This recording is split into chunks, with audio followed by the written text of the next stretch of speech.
तर शेतकरी बांधवांनो, सर्व शेतकरी बांधवांसाठी आज एक मोठी आनंदाची बातमी. नमो शेतकरी महासन्मान निधी योजनेचा नवा हप्ता शेतकरी बांधवांच्या खात्यामध्ये जमा होण्यास सुरुवात. आता कोणत्या जिल्ह्यांमध्ये वाटप सुरू झालेल्या कोणत्या शेतकरी बांधवांच्या खात्यामध्ये नमोचा हप्ता इथे जमा होत आहे हे आपण आजच्या व्हिडिओमध्ये माहिती पाहणार आहे.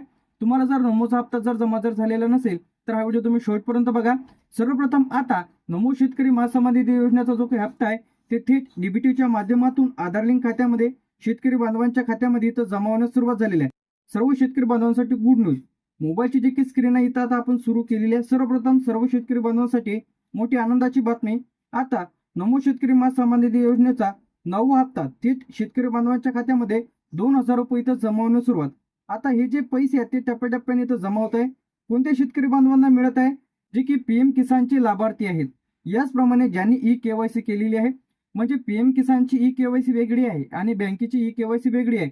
आता पीएम किसानची ई-केवायसी कशी करायची आहे जेणेकरून तुमच्या खात्यामध्ये पैसे तर जमा होतील. आता नवीन अपडेट इथं आलेले आहे. ज्या शेतकऱ्यांनी ई-केवायसी केली अशांनाच इथं पैसे तर मिळणार आहे पीएम किसानचे आणि नमोचे. तर लगेच ई-केवायसी करा. ही तारीख शेवटची तारीख आहे. तर या महिन्यामध्ये तुम्हाला लवकरात लवकर तुम्ही तुमची ई-केवायसी करून घ्या. जून महिन्याची शेवटची तारीख आहे. लगेच तुम्ही ई-केवायसी करून घ्या. यानंतर यादीमध्ये नाव आहे की नाही, आता ज्यांचं यादीमध्ये नाव आहे तर अशांनाच आता पीएम किसानचे आणि नमोचे पैसे तर जमा होत आहे. बँक पासबुकवर एंट्री करून घ्या. पैसे टप्प्याटप्प्याने जमा इथं होत आहे. आता या बँक खात्यांमध्ये नमोचे 2,000 रुपये जमा होण्यास सुरुवात झालेली आहे. सर्वप्रथम जे की तुम्हाला ई-केवायसी तर करायची आहे पीएम किसानची. दुसरं यादीमध्ये नाव आहे की नाही चेक करा. आता हे सुद्धा आपण इथं पाहणार आहे ई-केवायसी कशी करायची आहे आणि यादीत कसं नाव चेक करायचं आहे. आता सर्वप्रथम या बँक खात्यांमध्ये पैसे जमा होण्यास सुरुवात. यामध्ये state bank of India, bank of Maharashtra, central bank of India, union bank, Canara bank, याचप्रमाणे bank of Baroda, Punjab national bank, ग्रामीण बँक, जिल्हा मध्यवर्ती बँक, महाराष्ट्र ग्रामीण बँक, कोकण विदर्भ बँक. आता याच बँक खात्यांमध्ये तुमचे पैसे जमा होतील असं नाही. हे तुमचे जे काही पैसे आहेत ते थेट डीबीटीद्वारे म्हणजे डायरेक्ट बेनिफिट ट्रान्सफर, ज्या बँक पासबुकला तुमचं आधार लिंक आहे तर अशांमध्ये नमोचा नववा हप्ता इथं जमा होण्यास सुरुवात. आता यामध्ये 32 जिल्ह्यांचा समावेश आहे. यामध्ये पुणे, अहमदनगर, नाशिक, जळगाव, धुळे, नंदुरबार, छत्रपती संभाजीनगर, जालना, बीड, परभणी, हिंगोली, नांदेड.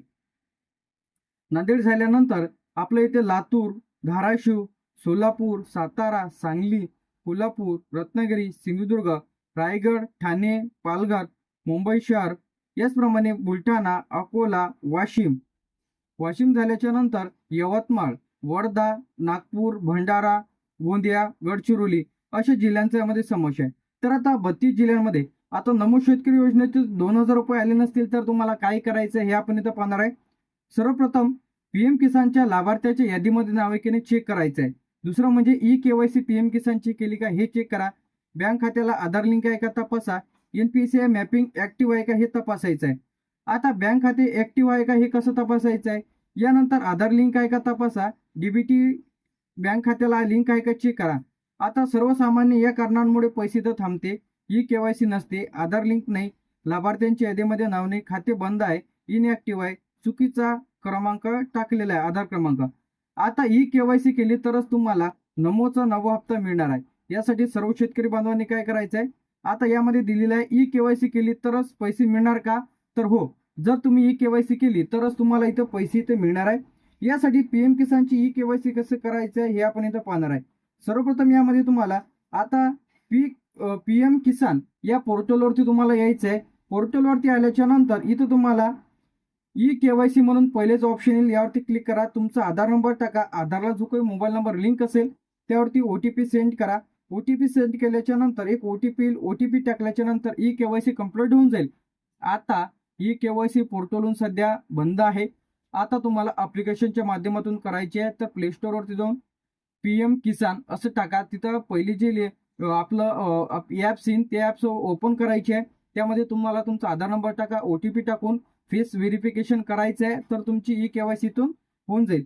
आता ज्यांची कोणाची ई-केवायसी राहिलेली असेल तर अशाने लगेच तुम्ही तुमची ई-केवायसी करून घ्या, जेणेकरून नमोचा तुम्हाला नवा हप्ता थेट तुमच्या खात्यामध्ये जमा होईल. आता यादीमध्ये नाव असेल तरच तुम्हाला नमोचा नवा हप्ता इथे जमा होणार आहे. यासाठी पीएम किसानचं पेज ओपन करा. बेनिफिशियरी लिस्टवरती क्लिक करा. आपलं राज्य सिलेक्ट करा. महाराष्ट्र, तालुका, गाव सिलेक्ट करा. गेट रिपोर्टवरती क्लिक करा. तर शेतकऱ्यांची जी काही यादी आहे ती तुमच्या मोबाईलवरती इथं ओपन होऊन जाईल. आता सर्व शेतकरी बांधवांसाठी मोठी आनंदाची बातमी म्हणजे 9वा हप्ता जमावण्यास सुरुवात. सर्व शेतकरी बांधवांच्या थेट डीबीटीद्वारे आधार लिंक खात्यामध्ये पैसे इथं जमा होत आहेत. तर सर्व शेतकरी बांधवांनी नमोचा 9वा हप्ता असं नाही की आजच जमा होईल, टप्प्याटप्प्याने इथं जमा होणार आहे. यासाठी 15 ते 20 दिवस देखील यामध्ये लागू शकते. आता बरेच शेतकरी बांधवांच्या बँक पासबुकला डीबीटी लिंक नाही आहे, तर सर्व शेतकरी बांधवांनी काय करायचं आहे, डीबीटी लिंक करून घ्या. पीएम किसानची ई-केवायसी करा. पुढच्या महिन्याची शेवटची अंतिम तारीख आहे, तर लगेच तुम्ही तुमची ई-केवायसी करा. अन्यथा तुम्हाला पैसे इथं मिळणार नाही. जून महिन्याची शेवटची तारीख आहे, तर लगेच तुम्ही पीएम किसानची ई-केवायसी करा. नाहीतर पीएम किसान योजनेचा सुद्धा लाभ तुमचा बंद होऊ शकतो. पीएम किसानचा लाभ बंद झाला म्हणजे नमोचा सुद्धा लाभ तुम्हाला इथं बंद होणार आहे. सर्व शेतकरी बांधवांनी ई-केवायसी करून घ्यायची आहे पीएम किसानची. यानंतर यादीमध्ये नाव आहे की नाही तपासून घ्यायचं आहे. यानंतर तुम्ही तुमच्या बँक पासबुकला आधार लिंक आहे की नाही चेक करा. कोणत्या बँक पासबुकला डीबीटी लिंक चेक करा. असे चेक केल्याच्या नंतर थेट नमोचा 9वा हप्ता थेट डीबीटीद्वारे पैसे आजपासून टप्प्याटप्प्याने जमा होण्यास सुरुवात झालेली आहे. कमेंट करून नक्की सांगा की तुमच्या खात्यामध्ये व तुमच्या जिल्ह्यांमध्ये पैसे याचे जमा झाले की नाही. तर अशाच अपडेटसाठी आणि नवीन व्हिडिओसाठी चॅनलला सबस्क्राईब करून ठेवा. थँक्यू.